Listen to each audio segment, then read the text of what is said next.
Hello दोस्तों, नमस्कार। Awadh Tathagata classes में आपका स्वागत है। दोस्तों, आज हम आए हैं नए टॉपिक के साथ। इससे पहले यदि आप हमारे चैनल पर नए हैं तो प्लीज़ चैनल को सब्सक्राइब कर लें और पास में लगे बेल आइकन को प्रेस कर लें, जिससे जैसे हम न्यू वीडियो अपलोड करें उसकी नोटिफिकेशन आप तक पहुंच जाए। तो चलिए दोस्तों, बिना देरी के वीडियो को स्टार्ट करते हैं। आज का टॉपिक देखेंगे दोस्तों हम दंड प्रक्रिया संहिता 1973। जी हाँ दोस्तों, क्या देखेंगे? दंड प्रक्रिया संहिता 1973। धारा 2A जमानतीय अपराध है दोस्तों, और धारा 2B आरोप, और धारा 2C संज्ञेय अपराध, धारा 2D अपरिवाद, धारा 2E उच्च न्यायालय, धारा 2F भारत इंडिया, धारा 2G जांच, और धारा 2H अन्वेषण, और धारा 2I न्यायिक कार्रवाई। जी हाँ दोस्तों, दंड प्रक्रिया संहिता 1973 के अंतर्गत ये सभी धाराएं आ रही हैं। तो चलिए हम एक एक करके इन सभी विषयों में जानकारी प्राप्त करते हैं। जी हाँ दोस्तों, पहला हम देखेंगे जमानती अपराध, धारा 2A। जमानती अपराध के मामले जमानत की अनुमति अधिकार का विषय है। या तो एक पुलिस अधिकारी जिसने आरोपी को हिरासत में रखा है द्वारा दिया जा सकता है। आरोपी को गारंटी या बिना गारंटी के जमानत प्रतिज्ञा पत्र को निष्पादित कर जमानत पर रिहा किया जा सकता है। जमानत ब्रांड में कुछ नियम और शर्तें शामिल होती हैं, जैसे अभियुक्त अदालत या पुलिस अधिकारी की अनुमति के बिना राज्य के क्षेत्रीय अधिकार क्षेत्र को छोड़कर नहीं जा सकेगा। जी हाँ दोस्तों, ध्यान रखेंगे, अभियुक्त जो होता है अदालत या पुलिस अधिकारी की अनुमति के बिना राज्य के क्षेत्रीय अधिकार क्षेत्र को छोड़कर नहीं जा सकेगा।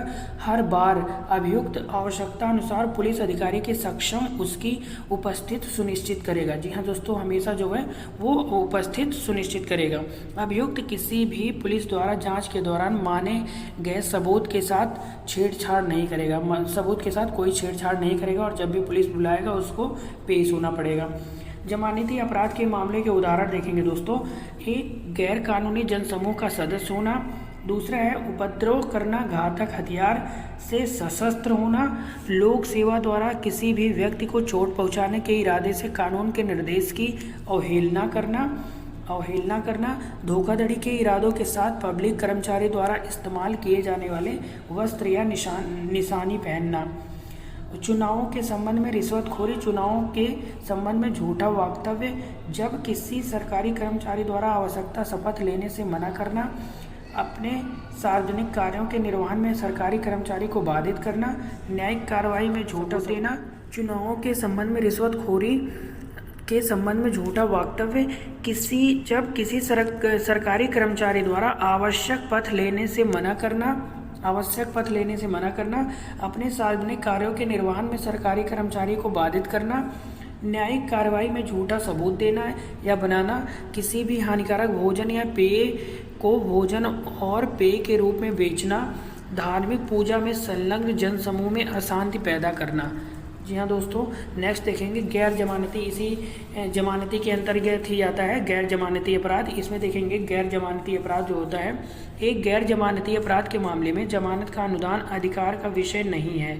यहाँ आरोपी को अदालत में आवेदन करना होगा। जी हाँ दोस्तों, यहाँ पर आरोपी को अदालत में आवेदन करना होगा, और जमानत का अनुदान देना या नहीं देना अदालत के विवेक पर निर्भर करता है।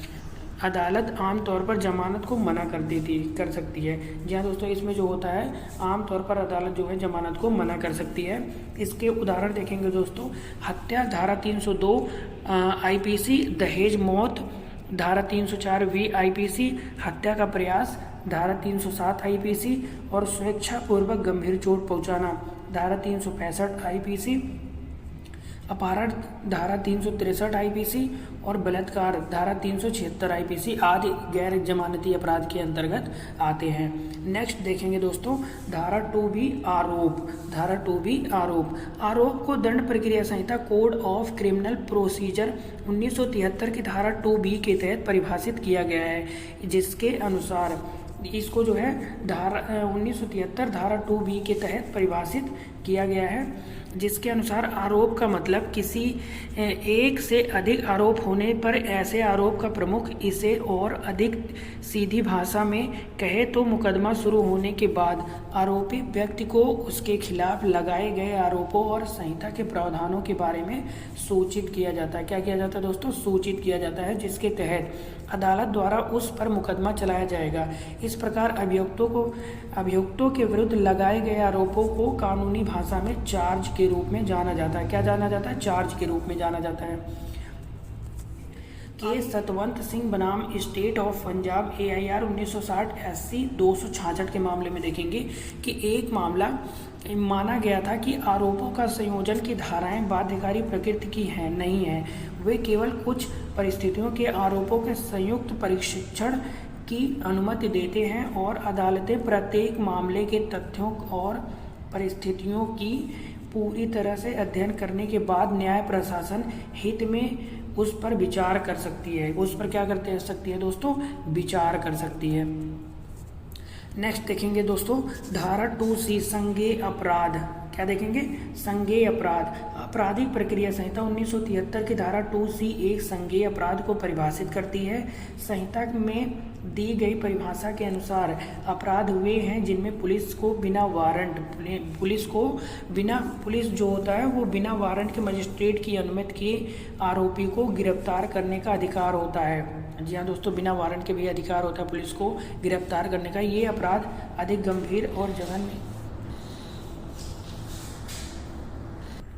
मजिस्ट्रेट की अनुमति के बिना ही गिरफ्तार करने का अधिकार होता है। ये अपराध अधिक गंभीर जघन्य हीनियस है। जी हाँ दोस्तों, ऐसे कई से मामले हो जाते हैं जिसमें पुलिस जो होता है बिना वारंट के भी जो अपराधी होते हैं उनको गिरफ्तार कर सकते हैं। जो है इसमें जब कोई जघन्य अपराध रहता है दोस्तों तभी ये मामला जो है होता है। एक मामला ऐसा आया है पश्चिम बंगाल राज्य बनाम जोगिंदर मलिक 1979 के मामले में। यह माना गया जोगिंदर मलिक के मामले में यह माना गया था कि कथित अपराध CRPC में दी गई पहली अनुसूची के अनुसार संज्ञेय नहीं है और पुलिस सिर्फ इसीलिए गिरफ्तार नहीं कर सकती है क्योंकि उन्हें ऐसा करने का अधिकार दिया गया था।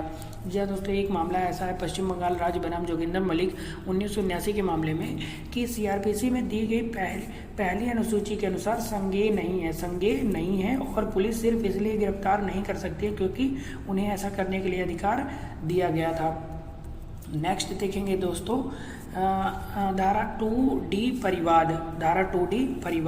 धारा 2D शिकायत का अर्थ है कि किसी मजिस्ट्रेट को मौखिक या लिखित रूप से इस संहिता के तहत कार्रवाई करने की दृष्टि से कोई आरोप कि किसी व्यक्ति चाहे वह ज्ञात हो या अज्ञात हो उसने अपराध किया है, लेकिन इसमें पुलिस रिपोर्ट शामिल नहीं है। तो धारा 2D परिवार देख लिए दोस्तों। धारा 2E उच्च न्यायालय और धारा 2F भारत, धारा 2G जांच और धारा 2H अन्वेषण। नेक्स्ट देखेंगे दोस्तों धारा 2I न्यायिक कार्रवाई का अर्थ है किसी भी अदालत में या किसी ऐसे व्यक्ति के सक्षम कार्रवाई जिसके पास कानून या प्रॉपर्टियों की सहमति से साक्ष्य सुनने, प्राप्त करने और जांच करने का अधिकार। अधिकार जो है इस अधिनियम के प्रयोजनों के लिए भूमि का विवरण भूमि से संबंधित योजना या आरेख के संदर्भ में किया जा सकता है जो प्राधिकरण के पास जमा है और एक अधिकृत भूमि अधिकारों के अधीन प्रमाणित है। 3 नंबर जो है दोस्तों उपधारा है और 3 नंबर 2 उपधारा 2 में निर्दिष्ट एक योजना या आरेख भूमि हस्तांतरण अधिनियम के तहत निर्धारित शुल्क यदि कोई हो के भुगतान पर सार्वजनिक निरीक्षण के लिए खुला होना चाहिए, जो है 1893 के अंतर्गत माना जाता है। एक मामला इनका आया है मैरीलैंड के एनोटेड कोड के न्यायालयों और न्यायिक कार्रवाई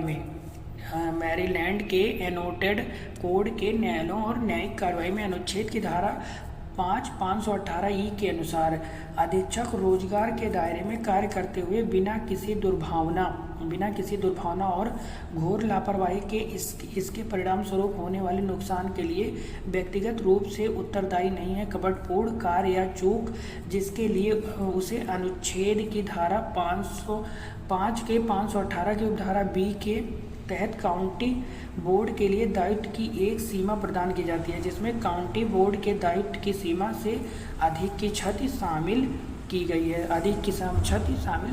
गई है। उम्मीद करता हूँ दोस्तों आपको वीडियो पसंद आया हो। अपने दोस्तों के साथ शेयर करें, लाइक करें, सब्सक्राइब करें। थैंक यू दोस्तों।